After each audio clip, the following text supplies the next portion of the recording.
নেদারল্যান্ডসের বিপক্ষে মাঠে জাপান লড়েছে শেষ মুহূর্ত পর্যন্ত, আর ম্যাচ শেষের পর জাপানি সমর্থকরা জিতেছেন হৃদয়। টেক্সাসের এটিঅ্যান্টি স্টেডিয়ামে ২-২ গোলের রোমাঞ্চকর ড্রয়ের পর যখন অধিকাংশ দর্শক উদযাপন কিংবা হতাশা নিয়ে স্টেডিয়াম ছাড়ছেন, তখন প্লাস্টিকের ব্যাগ হাতে গ্যালারি পরিষ্কারে নেমে পড়েন জাপানি সমর্থকরা।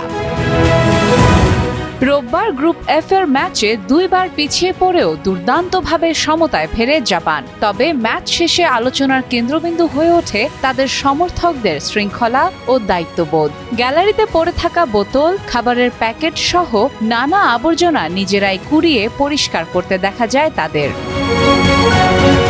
অবশ্য জাপানিদের জন্য এটি নতুন কিছু নয়। ২০১৮ রাশিয়া বিশ্বকাপ থেকে শুরু করে ২০২২ কাতার বিশ্বকাপ, প্রতিবারই ম্যাচ শেষে স্টেডিয়াম পরিষ্কার করে প্রশংসা কুড়িয়েছেন তারা। বিশ্বকাপের মঞ্চে সেই ঐতিহ্যেরই আরেকটি দৃষ্টান্ত দেখা গেল টেক্সাসে।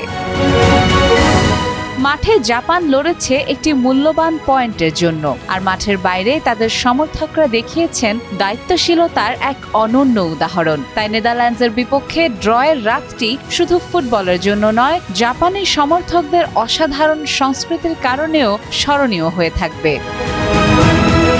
সাদিয়া ইসলাম, টাইমস টুডে।